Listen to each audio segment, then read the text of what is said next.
gentlemen, Mike and Adam, Dream and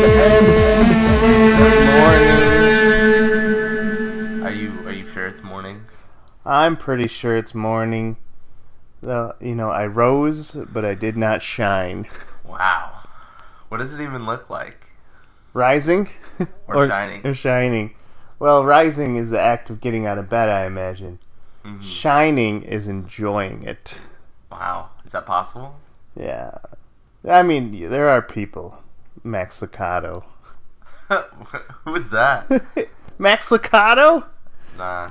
No, he writes all those Christian children's books and, like, very sweet devotionals. Yeah?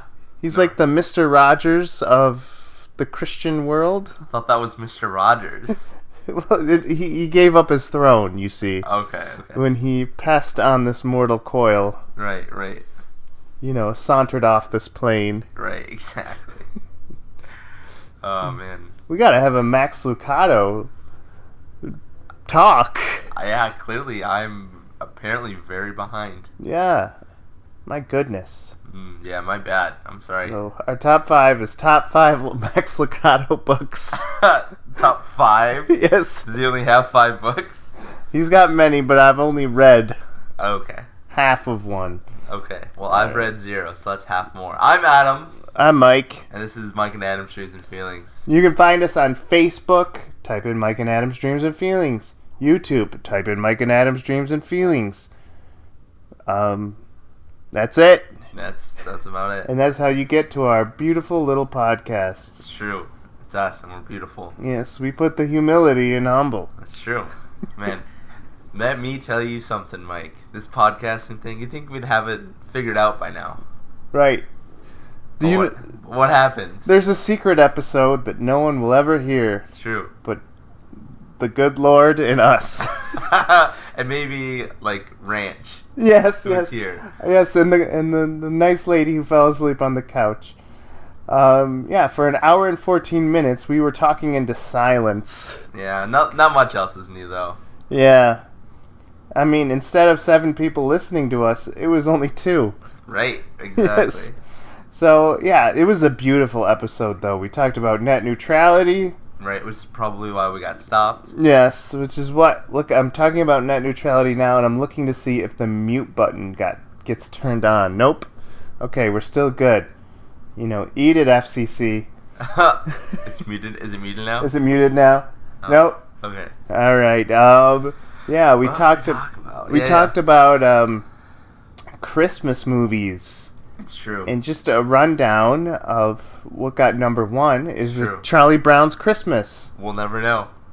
Well, we'll know. You'll never know. Yeah, we'll know that it's the Charlie Brown's Christmas because I just told you. Right. Can we talk about all the things that beat out a Chris or not? What is it? What's the black and white one? With Wonderful Life got number 5. Yeah, right. Who did it get beat out by? Batman Returns. Yes. Die Hard. A Christmas Story. Yep. Flip that though. I think it was A Christmas Story, Batman, Die Hard. Yes. Oh gosh. What was number 2? It wasn't Elf. It was... No, wasn't Die Hard 2? I think Die Hard got number 2. Oh, was it A Nightmare Before Christmas? That got number 9. Oh, really? Yes. So, we made all kinds of sins talking about Christmas movies. What was number 2? Number 2 is... was it did we say A Christmas Story? A Christmas Story was in there, yes. Was in the 5? Mm-hmm. Yeah, I think Die Hard was 2. Yeah. So I think it went number 5 being It's a Wonderful Life. Number 4 being what did we just talk about? I just woke up. I'm very tired. We all just woke up. We're all just woke up. But you guys understand. It was a wonderful list, Charlie Brown. And you guys will probably never hear it ever. So yes. That was fun. Yeah. But this week we're coming at you young and fresh. Hip and cool. Exactly. Getting one in before the holiday madness that is the end of the year. This is like our apology podcast. It's true. Sorry we spoke for an hour and 14 minutes. Right, no one heard. Mm-hmm. Yeah. Last episode was like old Taylor. This is new Taylor. This is new Taylor. Look what you made us do. Exactly. You made us you made us get up at 8. Yes. Well, anyways. What do you want to talk about? I feel like we have more flexibility now. Like, the whole world is open to us. Yeah, well, everyone's seen the Star Wars movie. Yeah, did you see it yet? No. And I keep getting... I think this is the first time I've seen, like, people who loved the Star Wars series, Yeah. but actually hate this movie. Yeah, literally me. Yeah. And people say it was dumb, and I read someone's spoiler comments, so that probably didn't help me want to see it. No, I think you should definitely see it. Like, you, to fully understand, I think you need to see it. It's one of those things. But I will say this. I think there's a difference between being disappointed with a movie and a movie being bad. Like, I don't think it's a bad movie. I just think it's a movie that going into it, you were expecting one thing and you got something else. Right. And what were you expecting? And I think if you saw episode 7, what is it? The Force Awakens. Mm-hmm. And if you saw the movie, the Star Wars story that they did with Rogue One. Both. Don't quote me on this, even though we're talking on a podcast. But I'm pretty sure both were directed by J.J. Abrams. And they definitely felt like they were directed by J.J. Abrams. They were darker. They were definitely more violent, definitely more actiony, and that was kind of what I was thinking. I was thinking I was gonna get, like one of the best sequences in The Force Awakens is Rey kind of flying around this crashed Imperial Star Destroyer by these TIE fighters in the Millennium Falcon. You're just like, oh, this is like the perfect mashup of old school like references and like old school sounds and movements, and what's greater than the Millennium Falcon being chased? Like that's so iconic. But they also were able to keep it fresh and new with this new cast of characters, with like Rey piloting it, and like this exotic locale that we've never seen before, but it looks kind of like Tatooine, but it's not Tatooine, and set against this beautiful backdrop of Star Destroyer. And it's great. It's like that it references all the old material without being overt, but at the same time it's giving us something fresh, something new. This one just felt like somebody that grew up watching Star Wars and was like, oh man, one day I'm gonna make my Star Wars movies and it's gonna be great. I'm gonna reference everything. It's gonna be amazing. I'm gonna have so many callbacks so that only real Star Wars. You know what I felt like? That movie felt like the clickbait of the Star Wars universe. It was like, only true Star Wars fans will know. Oh, yes. And whereas like episodes like 4, 5, and 6 were unintentionally campy, they did the exact opposite with this one. It felt like they made the movie and tried to be intentionally like campy. And it was and we've discussed this about the Marvel movies, but this movie felt very Disney. It felt like it was created to meet like a wide and broad audience. It's for kids. Yeah, they marketed. It was. It definitely was. I mean, it was. Don't get me wrong. It was PG. It's definitely deserving of its PG-13 rating, but it was. No, there was just. It was just dumb for a lot of reasons. But I think if I saw it again with the mindset that I had walking out of it, I think I would have liked it a lot more. Because I don't think it's a bad movie. I think it's shot beautifully, and Kodak film, by the way. And I think it's fun. It's a fun movie. It's well. I mean, the cast is brilliant. I mean, but it just wasn't what I expected, and therefore it made me disappointed. Do you think after Thor Ragnarok got like such high scores, they tried to make the movie look like that? Star Wars has a higher score than I think Thor Ragnarok. Wait, are we talking Rotten Tomatoes? Rotten Tomatoes? Yeah. Now that's the thing, is Rotten Tomatoes sometimes does not reflect what the audience felt about something. Right. As you can see that in the Justice League movie, it's in like the 80s for the audience, but the 50s for the the critics. Yeah, it's almost the opposite for the Star Wars. It's like last I checked, it had a 93 on Rotten Tomatoes for the critics, but like a 50 something for audience. Yeah. But you gotta say, Thor Ragnarok, pretty close. It was like a 90. It was like a 91 for critic and an 88 for audience. So yeah, I mean, but I know that like Thor Ragnarok was supposed to be like silly. It's supposed to be filled with humor. Like every 5 minutes, something ridiculous happens. Yeah. I wonder if they saw that and they're like, look how good our movie can look if we just make it very campy and ridiculous. And then they tried to copy it and it didn't work for Star Wars. I think maybe if like they didn't come out relatively at the same time, so they're probably shooting at the same time. So the people that made Star Wars probably didn't see Ragnarok. But I blame Guardians of the Galaxy. Yeah. I think at the start of when as soon as Marvel did Guardians of the Galaxy, it kind of changed how Marvel approaches their movie. And when I was walking out of Star Wars, someone asked me like how I felt about it, and I said, I'm walking out of this movie feeling like I did when I walked out of Age of Ultron. Like, it wasn't a bad movie, but I was disappointed. And I think the worst thing a movie can do is not be bad, but be disappointing. That's true. There's definitely some truth in there. Yeah. Well, ironically, I saw the movie Valerian.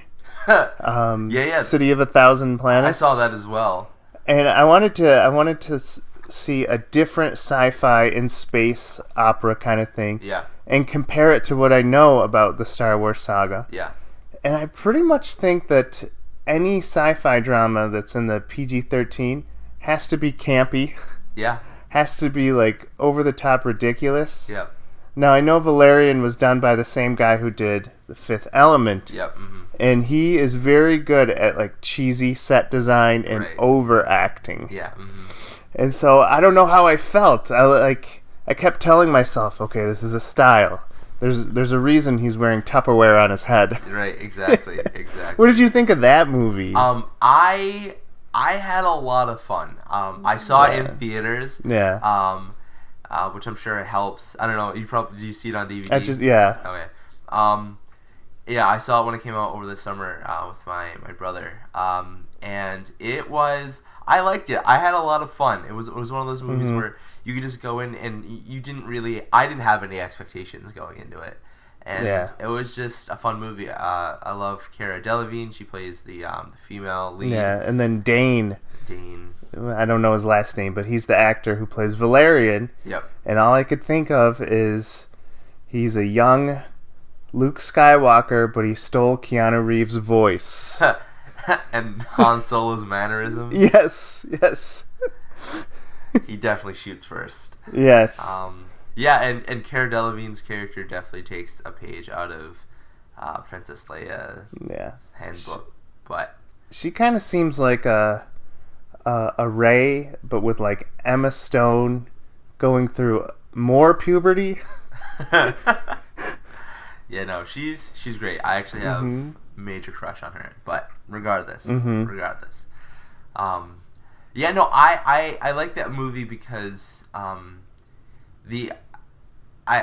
love the characters. I think the characters were really endearing. I felt really invested, and I think they just told a story, like a really big story, but really simply and really well done. Right. And I thought it was beautiful. Like I thought it was just all the sets, everything was beautiful.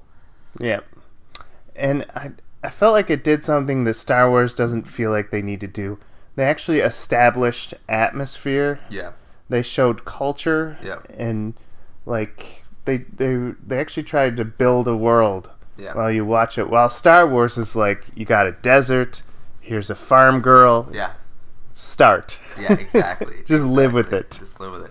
Yeah, no, and that's what the last Star Wars felt like. It felt like a parody of itself. Yeah. I remember sitting down in the first 10 minutes I was watching, I was like, this isn't the movie. This is like a prank. Like, this isn't real. And how many times have I said that? The entire way. Yes. Yeah, no, I was I was just disappointed, and I don't want to discourage anyone out there that that liked it or is going to go see it. I definitely think it's worth seeing. You definitely need to see it.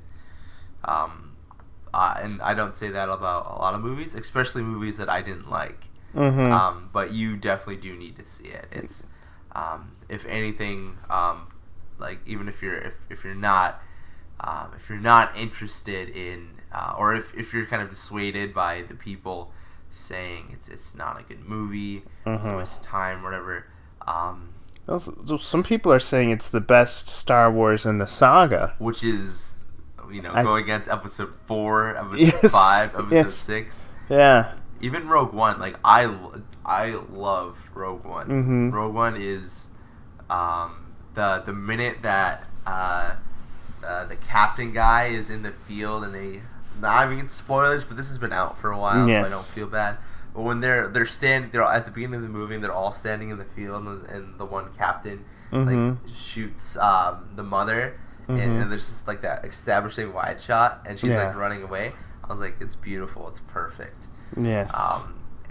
But as I was saying, like if you're dissuaded by people saying that like it's really bad movie or whatever, don't be. At least go and see it in theaters. If for the only reason that it's absolutely stunning visually. It is the best Star Wars movie. Good use of green screen. No, there's some good green screen stuff, but there's a lot of practical effects too. Like the slight spoiler, but not. I don't feel bad about this. Like Yoda is in it, but they use the puppet. What? Yeah. Okay, now I'm curious. Yeah. Because Yoda is dead. For all. Yeah, that's the other spoiler. Yeah, good spoiler. Number 6. He died. All right. But yeah, no, definitely go see it. It's beautiful, absolutely stunning. So, with that in mind, yes, we also have to bring up that the next Aliens, Simpsons, or Serenity movie Serenity. They're not making another Serenity will come movie. from Disney. Serenity. Get out of here. Yes. Because, and the next Deadpool and Wolverine movie will come from Disney. But those are, I definitely know the Deadpool one has been made already, right? Or it's in the process of it. But Disney said if they made another one, they would make it rated R. Good. Which would be a first for Disney putting their name on something that's rated R. Interesting. Really? Yeah. Wow. We could do a top 5 of rated R Disney movies. And maybe, like, under a parent company, they might have something rated R. Yeah. But under the actual Disney name, nothing is rated R. Wow. Yeah. That makes sense.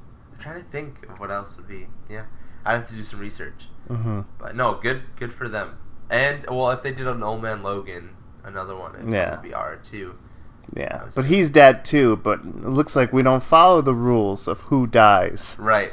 Not with Puppet Yoda. Well, just see the movie. It'll make sense. Dead I am. Yeah, exactly. Yeah. Oh man. But yeah, no, I'm excited. I mean, as long as they get Ridley Scott to do what he needs to do with Alien, I don't think. I think as it proved.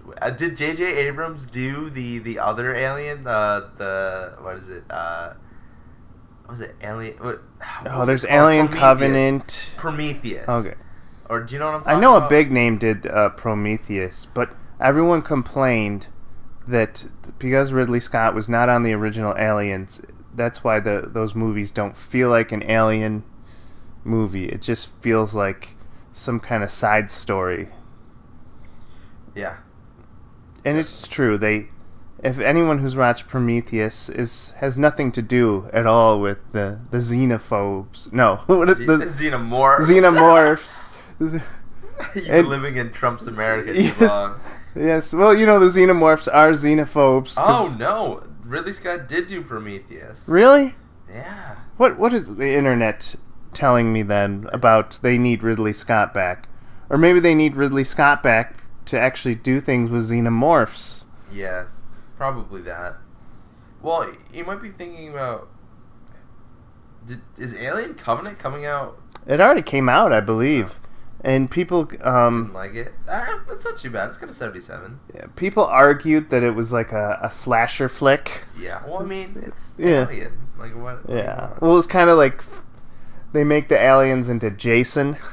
Where they, like, show up and just, like, start murdering everyone. Yep. Well, I mean, does Disney also own Predator? Yeah, anything that Fox owns is now Disney. And I think Fox did Predator, too, so...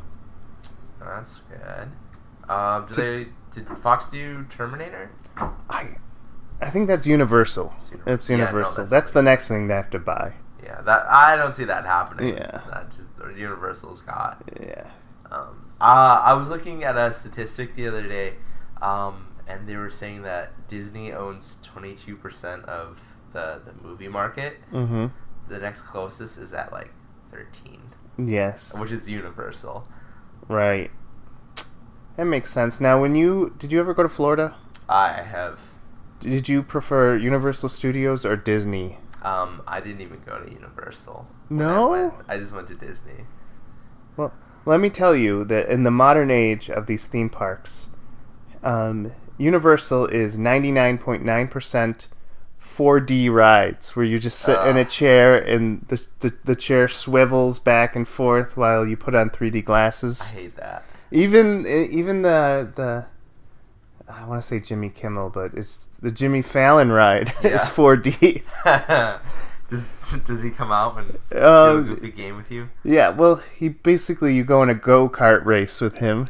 Wow. And while he tells jokes. Of course. But every ride seems to have, like, when there's a water splash, you get squirted a little bit. Wow. And all of them seem to have the same water squirt.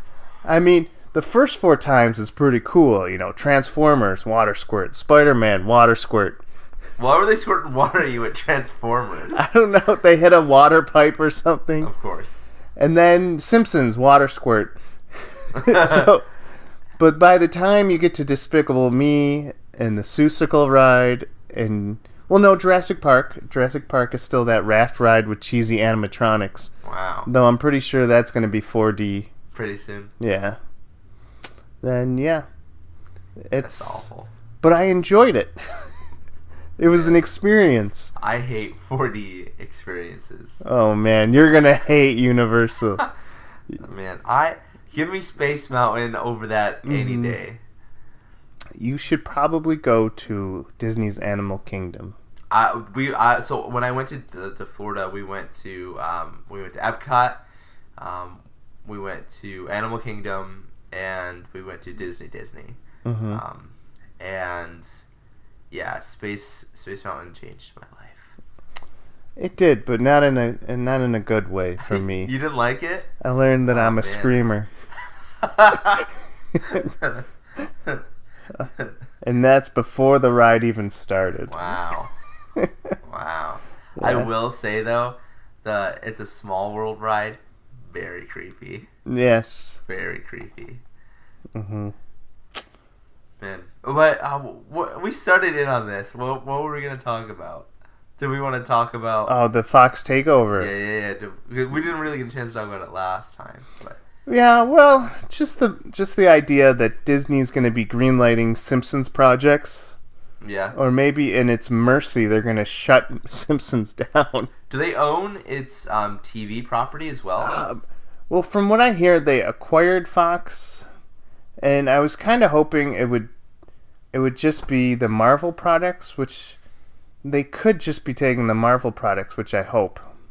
Mm-hmm. But other sources say no, they have the Simpsons, they have Aliens, they have all the Fox properties. Yeah. Let's see all the. Fox has Gotham. Of course. Is this the start of Disney's takeover of the DC property? You see, that would be weird because DC is not network specific. They'll give one series to CBS and another series to Fox, and another series to ABC. No, ABC is Marvel only. Yeah. So DC's okay with giving out to different things. Yeah, just the highest bidder. Mm-hmm. Yeah. So, yeah, I mean, they're gonna have The Simpsons, Family Guy, The Gifted, New Girl, Disney's Bob's New Burgers. Girl. Yeah. Oh gosh. Let's see.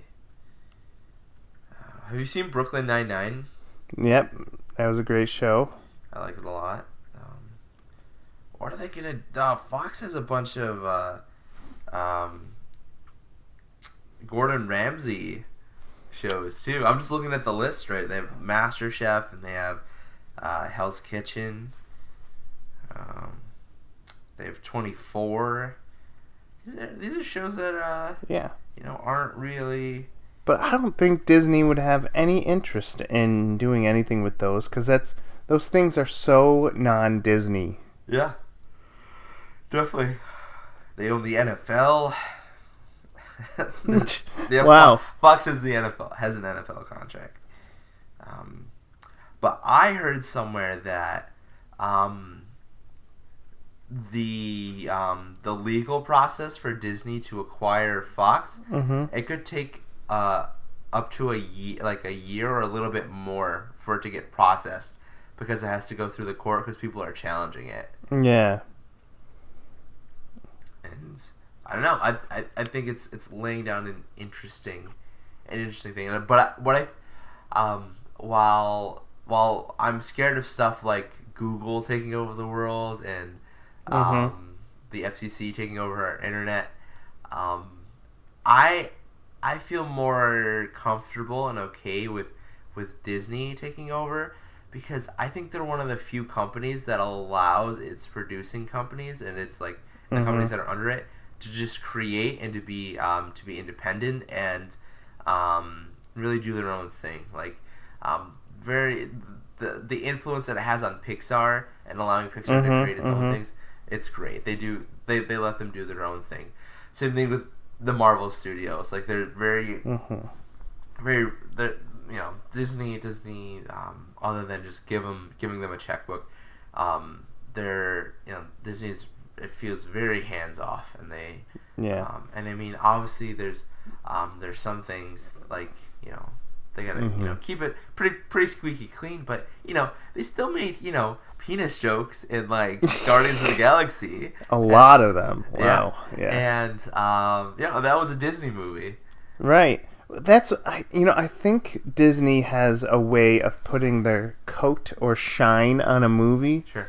Because you can tell like a Disney and a non-Disney movie, even if it's one of their producing companies. Yeah. Like look at the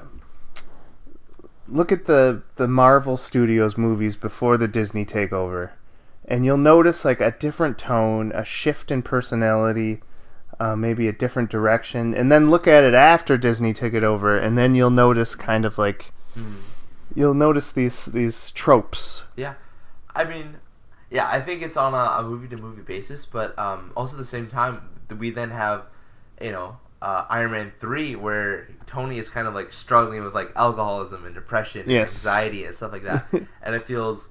Was that post Disney? Yeah, that was post. That was okay, way post Disney. That was after the Avengers movie, the first one. But it's I think that Disney definitely has its hand in many pies, and you can see its influence, but at the same time, it's definitely a lot better than it could be, I think. Yeah, it could be done by Pixar people. Exactly. Though I saw the trailer, Sony Entertainment's Spider-Man. Yeah. Enter the Multiverse, or Enter the Spider-Verse, and just seeing that animated Spider-Man, I'm like, I feel so much more at home with this animated Spider-Man feature film than I do with the live action. Interesting. Live action feels like, okay, it's an adaptation, it's a love letter to the comic book series, but Enter the Spider-Verse feels like it's actually a comic book. Like the artist just went over to making an animated film. Yeah. And so I'm really excited about the Spider-Man, which is going to introduce future Spider-Man and All the alternate reality Spider-Man. Yeah, it's starring the Miles Morales. Yeah, they're gonna use that Spider-Man, which I think he deserves a shot. Yeah, no, definitely. Yeah, I don't know. I like Tom Hanks. I think it is interesting, but I do like that the Disney allowed for this to happen. That this is, and it's definitely an exploration into everything that Spider-Man has to offer. Also, I read a thing speaking of Spider-Man. I heard that they're gonna Gwen Stacy might be in the next Spider-Man movie. Whoa. Which would be interesting. It's been rebooted so many times. And she's died in how many of these series? Only one. Only one. Okay. Well, I guess that's Mary good. Jane was in the first. Didn't they mention Gwen Stacy in the third Tobey Maguire one? There was a blonde in that one. Yeah, maybe. I can't remember. Spider-Man saves. Yeah. She doesn't die though, does she? I don't know. I never saw it. It's been so long ago. It's been, yeah. All I remember is Tobey Maguire going emo and then dancing weird. Somebody had the nerve the other day to say that they like that one better than all the other Spider-Man movies. Like the first 1, 2, and 3 better than all the other Spider-Man movies, and I was very upset. Yeah. Like, don't get me wrong. Like, the first Spider-Man movie was what kick-started the entirety of the superhero, yeah, as we know it. But you watch that again now, today, it did not age well. Yes. Especially because the bad guy looks like the Green Ranger. Yeah. It is not aged well. But in keeping with the Spider-Man theme of Spider-Man never gives out the knockout blow to his enemies, they usually do something which kills themselves. Right. They're the movie that started that. Yeah. I remember being so disappointed. All he did was a backflip, and then the bad guy accidentally kills himself. So right. I'm like, come on, Spider-Man, throw a punch. Right. You have the strength of a spider. Yes. Anyways. Yes. Speaking of webs we weave, Christmas tropes. Wow, that segue, that was beautiful. Yes. Christmas tropes and traditions, I guess. Yeah, cliches. Cliches, that's the word I'm looking for. So we're going to do top 5 Christmas tropes. Or each of us giving a top 5. Oh, maybe 2. What do we want to do? Maybe I'll come up with 5, you come up with 5. Yes. Yeah, so these are tropes or themes that you can see in Christmas movies, Christmas episodes. Yes. And those maybe even in and of themselves belong on this list. Yeah. And also stuff that you experience in real life. Yeah. You know, your real life memes, if you will. Right. And I think I'm gonna go ahead and throw in. I think this belongs on the list. Like, every TV show always has to have a Christmas episode. Yes. There's always an obligatory one, and it's always really bad too. It's always like, oh man, like if the main character, for example, is kind of like a surly kind of fatherly type, you know, the Christmas episode is always like him showing that he's got emotional depth, because it'll either be about him getting a gift for his team or whatever. Yeah. Or it'll be about his team finding out like why he hates Christmas, and it's usually because his daughter died or something. Yes. Or usually it's about that one tradition they do, and how this year it's screwed up horribly and it's tragic, and his children hate them. And everything's ruined. Yes. Exactly. So Christmas episodes. Yeah. My Christmas cliche is, I think this goes universal, but it's also in TV shows and movies, is being good for Santa. Around this year, you start hearing parents say, Santa's watching, in which the child automatically freezes up Yeah. reverses their actions. Yep. It's such a magic bullet, and I hate it. I hate it so bad. much. Because your mom still uses it on you. Yeah, still uses it, and I still believe. Like, no yelling in the house. Santa's watching. Yes. In fact, there was Lynn's school where she works at, my wife Lynn. They have a red light that they put up on Christmas, and when it starts beeping, the kids know Santa's watching. And what 1984? Yes. Big Brother. Yes. So we talk about Google knowing all of our stuff, but no one judges harder than Santa. Santa was the original Google. Yes. How hard do you think it is now for parents to keep stuff a secret? Because you know that that parents are like, thank goodness, now I don't have to like go out to the store. I can just order everything on Amazon. I can order it from the store directly. Mm-hmm. Do you think that these parents do you think it's harder now for parents to hide presents? Well, personally speaking, since I have to check my mom's email for her, Oh no. it'll say, Amazon order has delivered. Amazon order. Oh, that's what my sister's getting. Oh, that's what my brother's getting. Of course, when you send her a list and say, I want all this under the tree, have it on my desk by Monday. Right. Well, we're adults. Like, yes. Buying presents for each other as adults, it basically comes down to, hey, Mom, I'm out of pants. Maybe I can get some pants for Christmas. Yes. That's essentially what it's come down to. But for like kids, Yeah, for kids. I think for kids it's easy because parents are always trying. There's always one toy.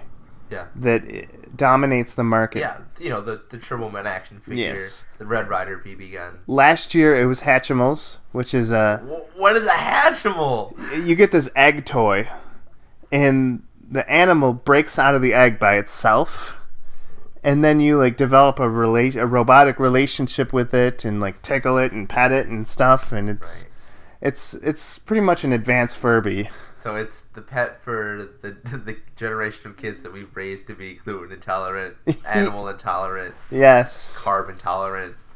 Exactly. Well, now the new thing is called a fingerling. How do you know all this? I know. When you work at a gymnastics gym, you know the toy. Okay. And fingerlings are these monkeys that hold onto your finger, and you can tickle them, and they react, and they giggle, and they nod their head. What happened to a good old-fashioned Game Boy? Yeah, well, the thing is, I'm starting to see a trend of just these animals that you get to touch and they react to you. Right. Probably because these kids are growing up and their parents are like, no puppy, no kitty, but we'll get you this. So I think my next thing is animatronic animals that react to you. That's my Christmas. Christmas. Yeah. And mine will be... have you ever seen those videos of like people getting animals for Christmas? They'll put some puppy. There's some poor puppy in a box for like 45 minutes, and he has no idea what's going on. He's a little puppy. Yeah, but it's all dark. Yeah. And yeah, so that'll be my next one. And you did 2 in a row, so I'll do 2 in a row. Yes. My other one is putting freaking bows on everything. Bows on everything. Have you seen like every car commercial? They'll like come outside and there's like a big old bow on it. You're like, oh what? My gosh, what is happening? I could probably afford the bow. Right. Yes. And that bow's probably like $200. Yes, real silk, made from spiders. And yeah, so I hate the bow. Yeah, awful. Yeah, so puppy in a box and a bow on that box would Yes. just drive you crazy. Just crazy. That poor puppy. Think about that. Yeah. Would you want to be put in a box all by yourself when you're just a little kid and you just have no idea what's going on? That poor puppy. I remember getting hamsters one Christmas, and it was the actual, the glass container that the hamster would live in, but there was a bow on the cage. Wow. Do you call it a cage if it's a glass case? Yeah, sure. Okay, yeah. It's not an aquarium. Hamster aquarium. Those hamsters died. Yes. Died screaming. My next one is old school Santa workshops that make modern toys. Yeah, they're making like they have 3DSs with like a little wooden mallet. Yeah. How do they do Oh, that? that's so good. Yes. That's so funny. You can't even make a good rocking horse with a wooden mallet. How are you going to make a 3DS? That's so good. Yes. I love that. Yes. Oh my goodness. Mm-hmm. Oh man. I'm gonna throw for mine. I'm gonna throw it to the mall Santa. Mall Santa. Why? Oh man.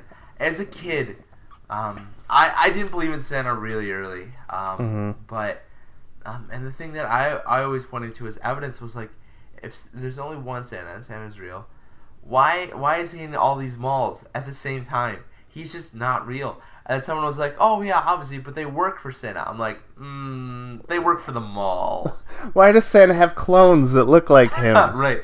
I always believed it was teleportation. You You go into one mall and Santa knows, so he Right. teleports. Right. Took me a while. I was very naive. Yeah. Yes. You're very. What number are we at? With mine is it'll be number 8.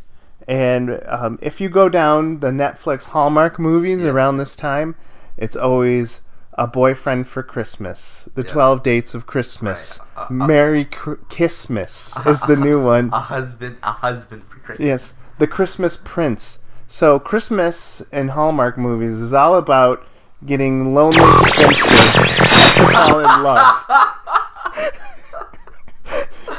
Oh man, we need to make a holiday movie, Mike. Yes. Oh. About Single for Christmas. Oh, yes. Man. So, Matt, I called you Matt. Mike, are you telling me that I can have a fulfilling and wonderful Christmas, but be single? I guess, but don't ask Hallmark. They Right. won't agree. They won't agree. Yes. Oh yeah, man. That's the worst. Mm-hmm. I do not approve of that. And my last one is what's with all the tinsel on everything? What's the deal with tinsel? But no, just Christmas decorations as a trope. Yes. In every Christmas movie, the goofy dad always falls off the roof putting up the lights. The something always goes wrong with like the Christmas tree, like Elf. He tries to jump up on it, he just ends up pulling it down, or the cat. Exactly. Yes. Or in Charlie Brown's Christmas, they get a little tiny tree, like something like the symbol of Christmas being perfect and all right always gets like broken. Right. And it's as a trope, and I just feel like it's tired. Yeah. Not to mention the mixed narrative of today's Christmas decorations. If you go down my parents' house, you'll see Frosty the Snowman high-fiving Mickey Mouse while they look over the manger. Right. That's. Haven't you read the Bible, Mike? That's what happened. That's what happened. Yes, there's so many stories about one season. Yeah. It's. I don't like it. Yeah, it's like Las Vegas and Bethlehem. Right. It makes no sense. Do not like it. Yeah. But my last trope / cliche is the obligatory rated R Christmas movie that comes out every year. Yeah. Last year it was that with Joseph Gordon-Levitt and Seth Rogen. Wow, that just sounds Yes. like a rated R movie. And about how them throwing up in a church. And this one, it's like Office Christmas Party. Oh, yeah. Yeah, and it's always like, it always centers around the let's get so drunk on Christmas and do stupid things. Yeah, no, definitely. Yeah. Yeah, do not like. Yeah, there's, and also in like, in every, or in some shape or form in the holiday episode, someone always gets wasted at the holiday party. And does the grossest thing ever. Right. I've never worked in an office, and I've never worked with in a setting like that. But I don't think I've ever seen someone get drunk at a Christmas party. Well, that wasn't like, oh hey, like this is a rager. that's Christmas themed. You know what I mean? Not that I go to Rangers, Yes. but I mean in a professional Christmas environment. Right. And my parents had a Christmas party for all the coaches at the gym, and we had open bar. Yeah. And everyone got home responsibly. Right. No one threw up on the floor. Right. So it can happen, people. Right. Like TV and movie media made it seem like this was a problem. Like Yes. this is a relevant problem. Yes. And I'm sure, like, you know, the bigger the company is, the more likely there's going to be for someone to... And I'm not naive to think that this doesn't happen, but it makes it seem like it's like, oh yeah. Every year, you know, good old Johnson. Yeah. Oh no. Up in human rights. Mary had too many drinks. She found a lampshade in this modern business office. Right. Yes. Oh Lord. So that's a 10. Do we want to rank them, or do we want to just call them all horrible trash? All equally awful cliches. Yes. We need to stop it. We didn't even talk about fruitcake. Well, fruitcake is horrible. Fruitcake is pretty I've gross. never actually received fruitcake. Really? It's not bad as people make it out to be, but it's not the best. Like, I wouldn't even say it's like top. Was it like fruit? Was it like a squishy fruit roll up? Is it? It's not like a fruit roll up as much as it is like a drier, more fruitier banana bread. Think more banana bread than like something else. It's like a loaf made of fruit. So it's just roughage. Yeah. Sweetened roughage in your But it's all body. like kind of winter fruits. So like a lot of like dried fruits. Yeah. A lot of like really kind of fruits that would have like really thick rinds instead of like. So it's definitely not like tropical. Yeah. And light and summery. It's very dense. Yeah. I hate that they're always trying to reinvent the candy cane. So first we had different colored candy canes, but they were all mint. Now we have Starburst candy canes. Now we have Hershey candy canes. We're Grinches this episode. Yes, we're definitely Grinches. Bah humbug. That's to what I'm the saying. candy canes. To commercialized Christmas. Yes. I want my Christmas to be like Charles Dickens. Right. One goose. One boiled goose. One boiled goose and a sick child. That's the name of the podcast. Yes, one boiled goose and a sick child. That begs the question: which of us is the sick child, and which of us is the boiled goose? Yes. I'll let the audience decide. Yep. Oh man, I was gonna say something and it slipped my mind.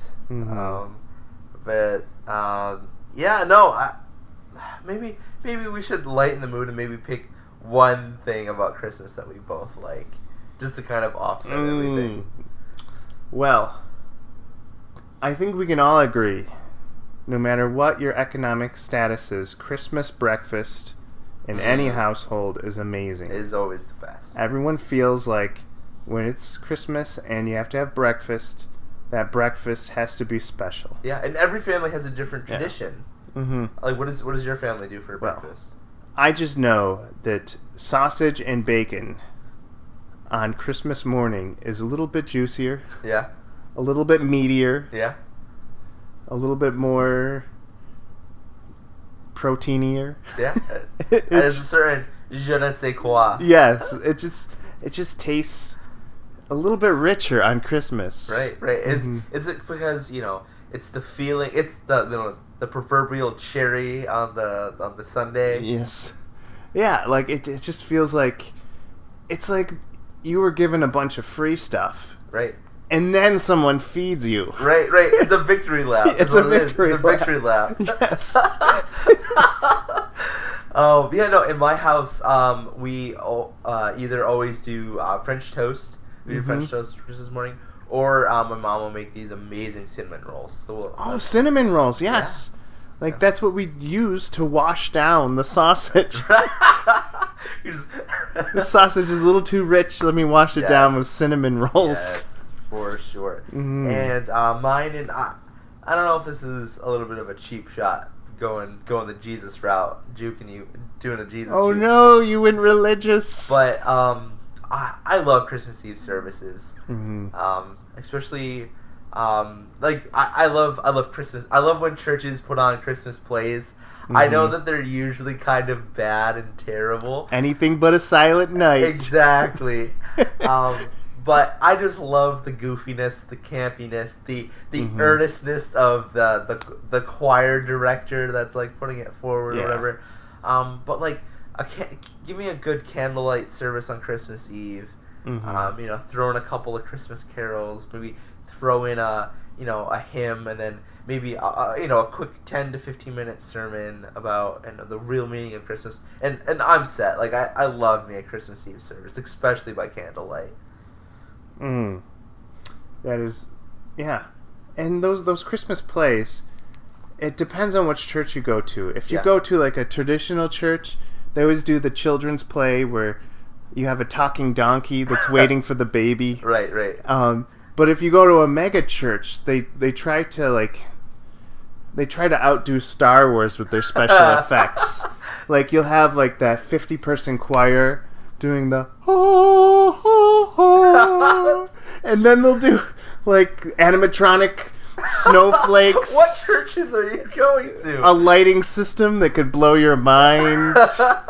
And like the pastor comes out to all this smoke. Yeah. And says Jesus has arrived. And then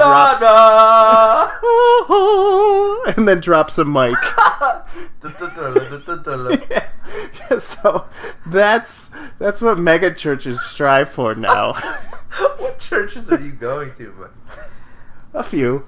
Man, you're crazy. You're crazy, boy. Oh man, I worked until 2:30 last night, and then I got up pretty early, and I've had two things that I wanted to say, and they just slipped my mind both times. And one of them was Mike, watch out. Yeah, exactly. Yes. Oh. Yes. Wow, that was some good improv. Yes. But so Christmas. Yeah. I'm excited. I feel like we've definitely been the negative Nancy on Christmas this past couple months, but in all honesty, Christmas is pretty great. Yeah. Especially, I think what Mike and I have been railing against is like this commercialization of Christmas. But any kind of Christmas tradition, any kind of family or Christ-centeredness. I'm about Christmas. I'm all about. I love it. I don't think I think the best thing about Christmas is how it brings people together. And it, at least I know for like in my family and my extended family, we had people that lived outside of the state, outside of the city, but they would always come around for Christmas. But I think, and I saw this post online. It was, I know as Christians we're always like, oh man, the assault on Christmas, the attack on Christmas, or whatever. Darn you, right? Starbucks, right? And your holiday cups, your covenant with Satan. But like just if I'm just out and about and someone hits me with a happy holidays or a happy Kwanzaa or a happy Hanukkah, like I never get a happy Kwanzaa. I've never gotten either of those. But like if that were to happen, like I would love that because, well, one, I think it gives me an opportunity to maybe talk a little bit about Christmas, but or ask them about their culture. But it feels like this time of year, like people are genuinely looking out for one another. Even if I don't necessarily celebrate Kwanzaa, but the fact that you want to wish me a happy Kwanzaa means that you kind of in that moment care a little bit about me. And I think we can get behind that. We definitely can. And there's a lot of misinformation about Christmas terms and greetings. Yeah. For example, Xmas does not mean an absence of Christ when you say a happy Xmas. Xmas, the Greek letter X is the one used to spell Christ. Right, exactly. It's just an abbreviation. Right. And when you say happy holidays, the Greek or Latin word behind that is happy holy days. Right. So it's a pretty much, we got the market cornered on celebrating Jesus' birth during the winter solstice where pagans come to celebrate Right. the winter goddess. With But a tree. yes, And a the Yule tree. log. And mistletoe. Yeah. But, Christmas is great. I love Christmas. It's just, at least I think for me, it's harder to, as I get older, it feels like society is it's harder for society to kind of keep a good proper picture of what Christmas is, and that makes me sad sometimes, Mike. That's why I don't like it as much. But I think even in our hearts that are 3 sizes too small, yes, we can see that Christmas is pretty great. Mm-hmm. Speaking of great things, Yes. we should check on our neighbors. Oh man, they got up to some crazy stuff last week. Yes. I'm so mad you guys missed it. I know. Oh my gosh. But hopefully they'll continue their saga. Yeah, that's true. I mean, I don't know if Ultimo Dragon is going to make an appearance this week, but he was there last week. Yes, he drove Jiffy to the hospital. Yeah, that was a very strange circumstance. Yes. And speaking of tropes, there was a trope in last week. They were trying to put up where they were on the roof. Yeah. So maybe they're trying to put up some lights. Maybe, yeah. Who even knows? But yeah, no, I'm gonna fire up the drone and yes, we'll see what happens. All right. Well, we'll see that in 3.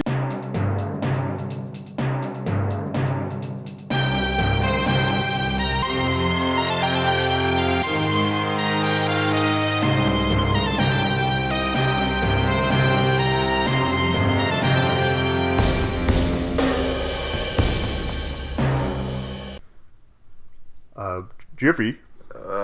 I'm gonna just put in this Amazonia Christmas episode into our VCR.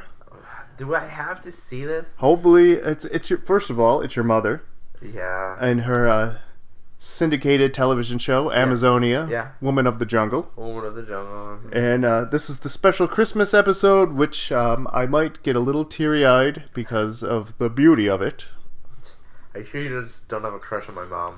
Well, seeing as that she's a Clark and we share the same last name, I would hope not. Yeah, but you're not related to her. I know.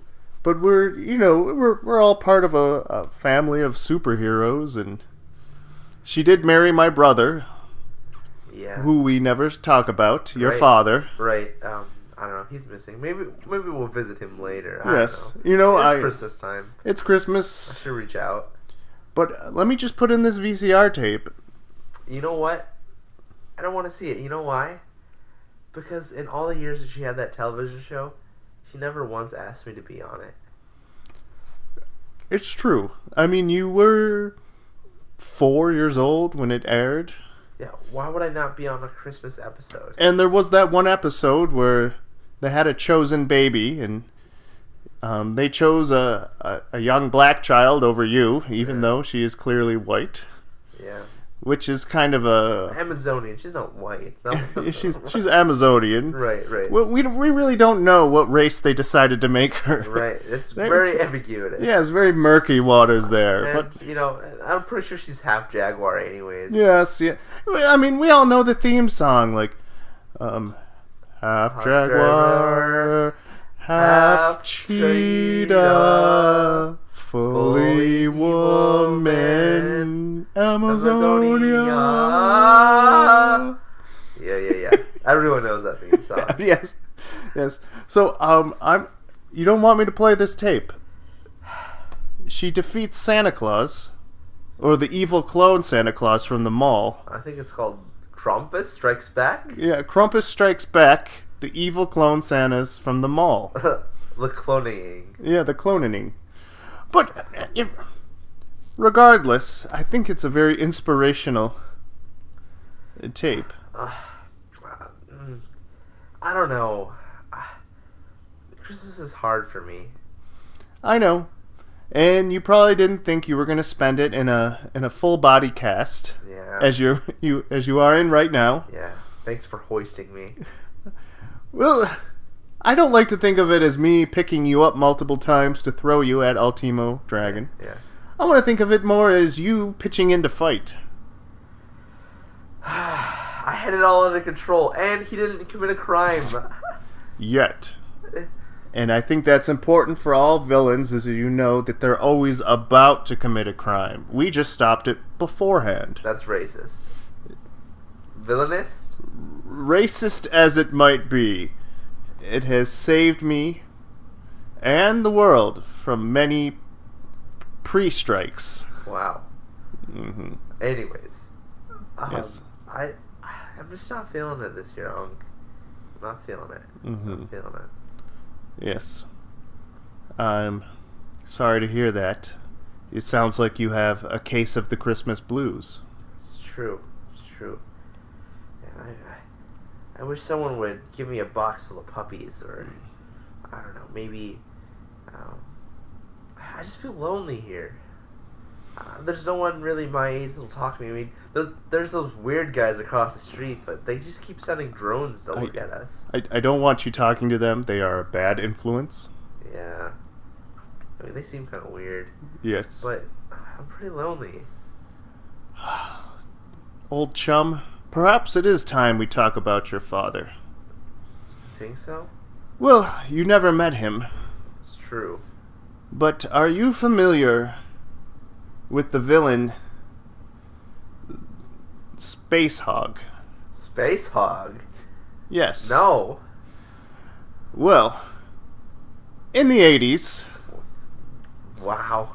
there was a villain named Space Hog. He was part hog, and he had a jetpack on his back. Okay. Did he fly through space? Yes. That was his whole thing. He'd fly to different planets and say, "I'm Space Hog. Give me your bounty."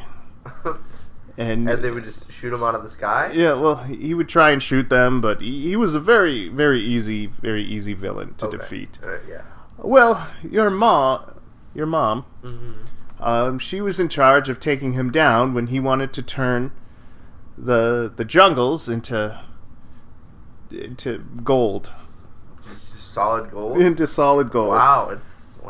She didn't know she would fall in love.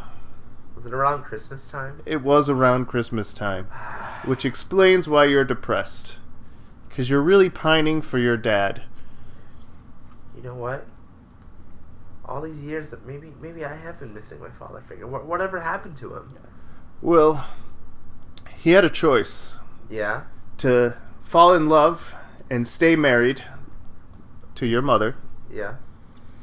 Or to choose a life of crime. And he chose marriage? Well, do you know of the gold jungles of the East? Yeah. He made his response by turning that jungle gold. Oh, I thought it was just like a...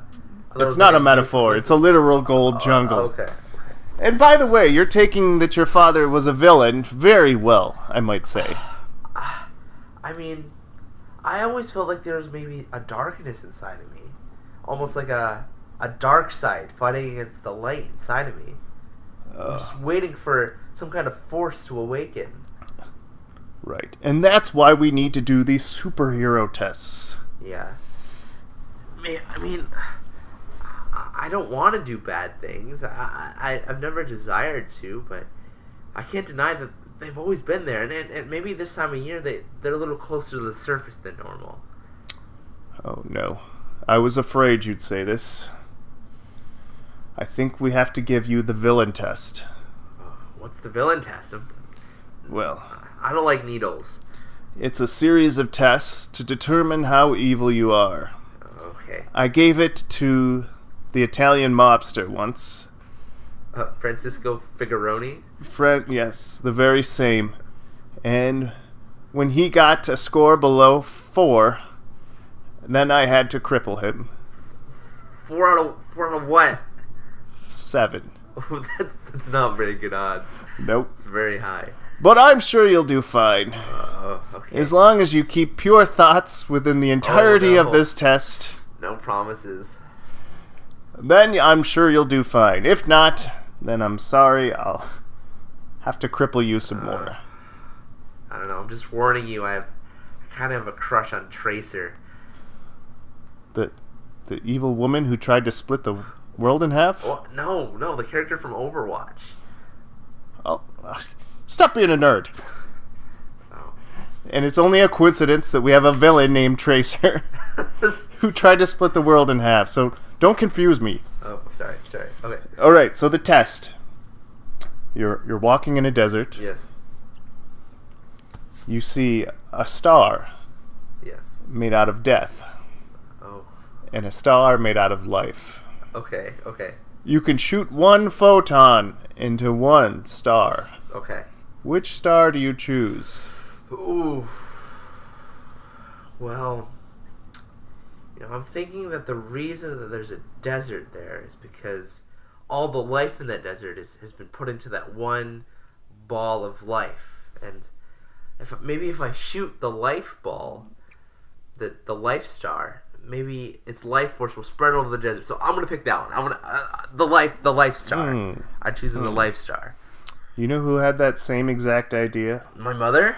The menacing skull when he tried to destroy the sun. What? I'm just gonna write that down. Was that a wrong answer? We'll know at the end. Oh, man. All right. I'm going to say 3 words, and you tell me the visuals that show up when I say them. Okay. Justice. An American flag. Patriotism. Another American flag. Sea life. My mom on Wednesday night. That's seafood night. Oh. She makes a mean gumbo. Let me just write this down. Wait. Uh-huh. Was that a... Well, do you remember the villain, the American conservative? What? Who tried to turn our water into water that makes you believe in patriotism? AKA Diet Coke? Yes. That was the name of his formula. Well, that reminded me a lot. What? Of everything you just said. Your costume is literally an American flag. Yes, but you don't see me turning things into Diet Coke, which sounds like your plans. What? No, that wasn't me. That's what the skull guy did. Yes. Or the American conservative. The American conservative. Very unfortunate name. Kind of ruined the Republican ticket. All right. The last test. I heard he became the president of the United States. It was a short stint. I had to go back in time, put a woman in his place. Wow. And that's the woman we have today. Madam President Hilary Swank. Where are you getting your news from? Believe me, when you have a time machine, you get a lot of different news. I think you're in the wrong timeline. But anyways. The last one. Wait. The last one? I thought there were 7 questions. There's 7 questions, but I after those last 2 answers, I think I have a pretty good answer. I didn't even fail to the 4th one. All right. You need to at least give me 4. The 3rd question and final question is: there's 3 men on an island. Okay. One of them has a phaser gun. Okay. The other one has a sword. Okay. And the 3rd man has a Bible. Okay. They're around a Christmas tree. Okay. And the guy with the Bible says, if you could make one wish, what would it be? Mm-hmm. What wishes would you make for each person? For each person?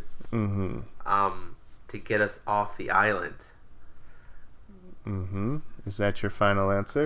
Yeah, I feel like that one's pretty straightforward. You know, that strangely sounds like the villain. Wait, what? Demon Face. Demon Face? Who thought the Earth was an island and tried to get everyone off with a gravity laser. That makes... What?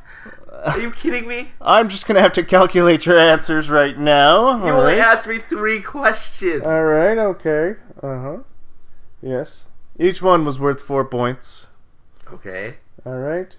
What, 4 points, like points being good or points being bad? You don't want to get above a 4. No, you don't want to get below a 4. Okay. Well, actually, you don't want to get above a 7, because that means you're too good, which means that you'll use your powers for the greater good, which might destroy humanity, but you don't want to get below a 4, because below a 4 just means you're pure scum. So, It's very confusing. I'm gonna carry the 2. All right, that one obviously gets a 0. All right. Obviously a 0. 1, 2. Let's see. I think I can do this on one hand. All right. I mean, you do have 7 fingers. Yes. That's just the left hand alternate timeline. You know. All right. I'm sorry, Jiffy. You got a 3. A 3? I think you're a perfect villain. Wow.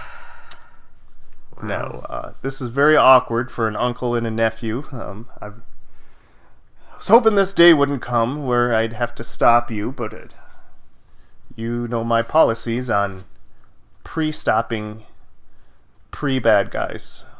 So, Uncle, I don't want to be a bad guy. I want to fight for good. I want to be a force for justice. Unfortunately, once I've decided you're a bad guy, people usually don't change. No, I can change. I can be good. So, I'm gonna open up my my handbook. Yeah. And there's 3 ways we can deal out justice. Okay. 1, you can run into my fist repeatedly. I don't like that option. Until you are knocked out, and then I send you to a space prison for the rest of your life. Is it cushy? Like, do I get meals and a TV? No, it's just rusty hooks. Wow, and gladiatorial combat? Yes. Wow. Or I can end your life right now. Simple neck twist. Whoa. Save the world from whatever harm you were going to put onto it. Yeah. Or 3rd, and this one's a unique experimental one. You can live to a ripe old age. That sounds pretty good. But I have to say shame at random times. When I do bad things? Yes. Or like ambiguously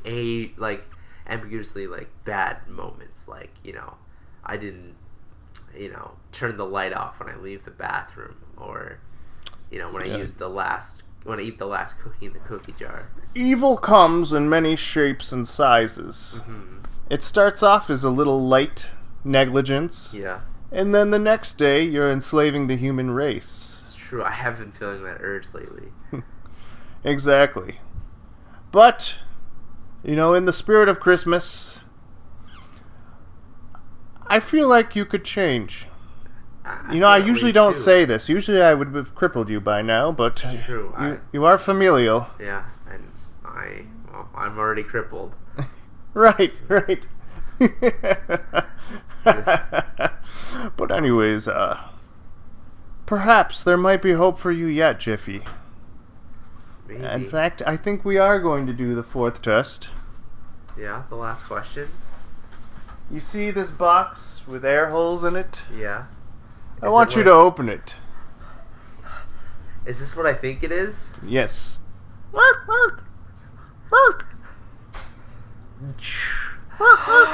It's beautiful. It's perfect. All right. I love him. I'm gonna name him Frank. I love you, Frank. Thanks, Uncle. This is so strange. Every villain I've given the puppy test to, they've incinerated the puppy instantly. No. Why would I? He's such a good boy. Oh my gosh. Do you think the test was wrong?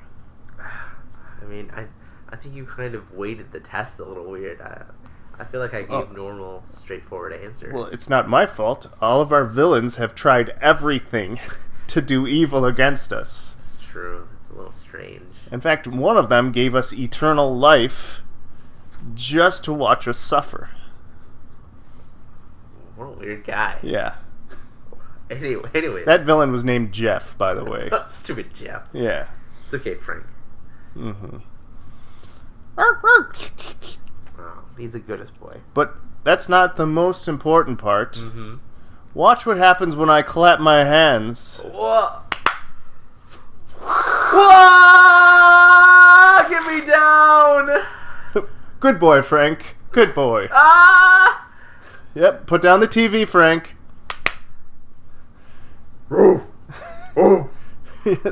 Yes, he gets 600 times his size. And he also had an accident, which I'm hoping you clean up. That's a very deep puddle. Yes. Yes, it is. But it's time to learn responsibility. Seeing as that we're still trying to find your superhero power. I know my superpower. I know. And by the way, will you please turn your computer off? It's been texting on your behalf. I've been doing it with my mind. Yes. I know. Technology these days.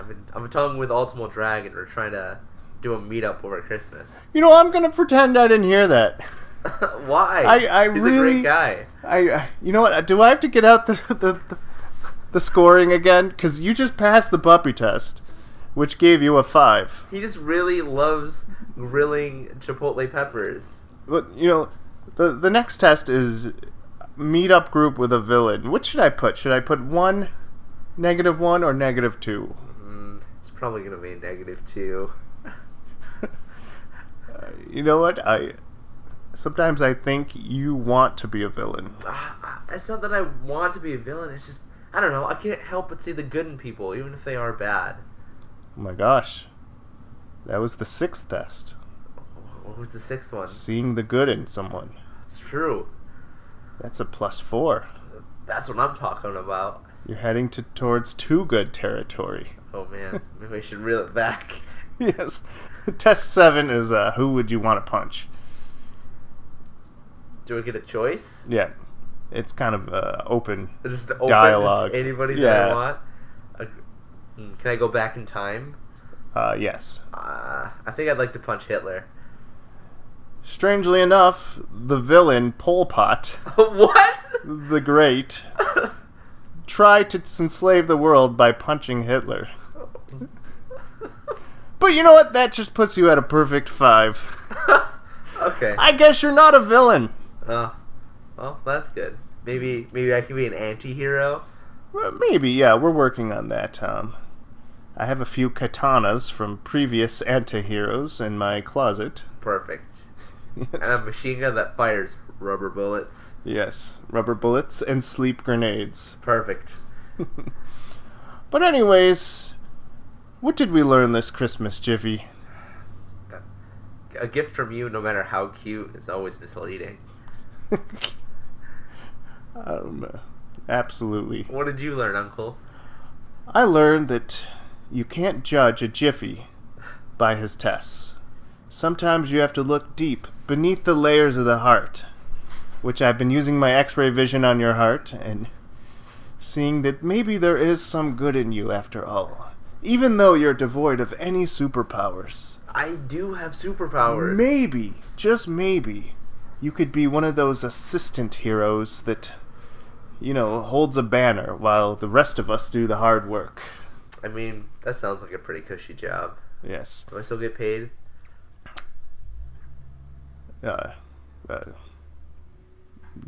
No. Something less and less attractive. Mm-hmm. But that's not the last gift. Wow. I think the last gift really defines our superhero relationship. Oh, man. You'll also notice that it's covered in a titanium block.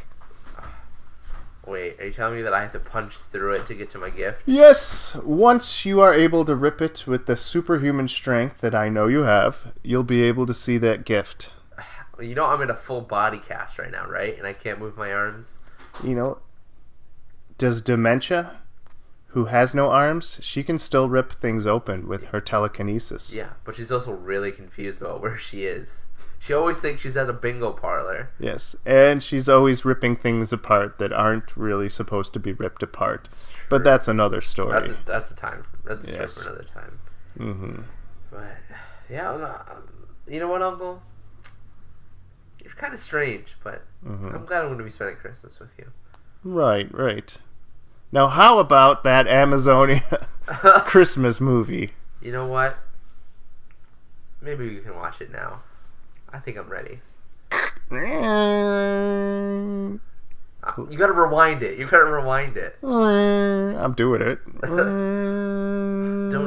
Every time you watch a VHS, you always gotta rewind it before you start it. Look, I was into 8 tracks when you were not even a thought in Space Hog's mind.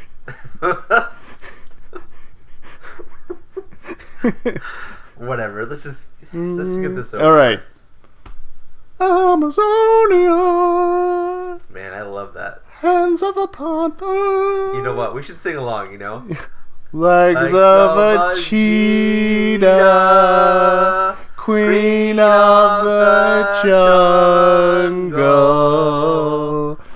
Light up the forest with your jungle powers. Wow. Merry Christmas, Merry Jiffy. Christmas. Merry Christmas.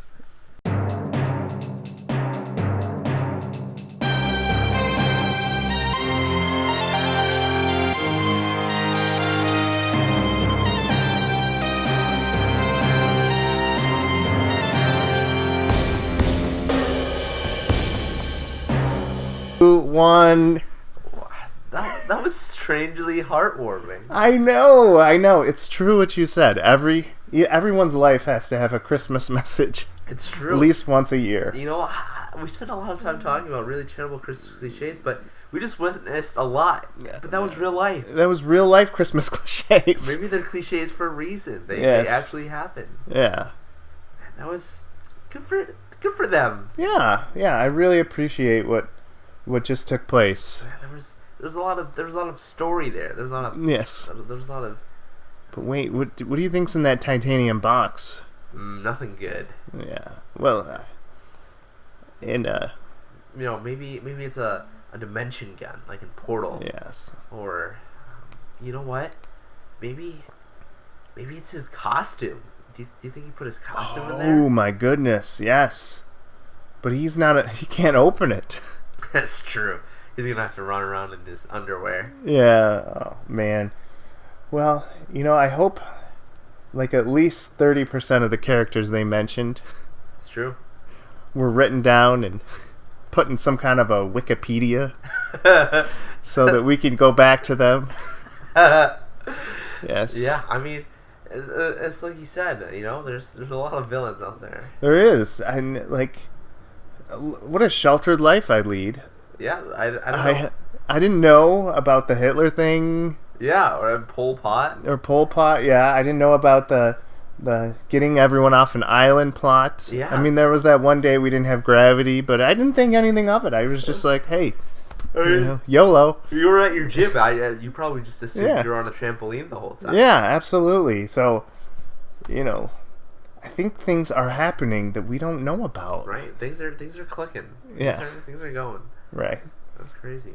Mm-hmm. But, yeah, I mean, Mike, this might be the last podcast of the year before we get to New Year. I mean, I know we'll be gone. We'll be doing Christmas things. And Yep. I don't know when we'll get back. Probably sometime after New Year. So maybe before we wrap it up, maybe do you have a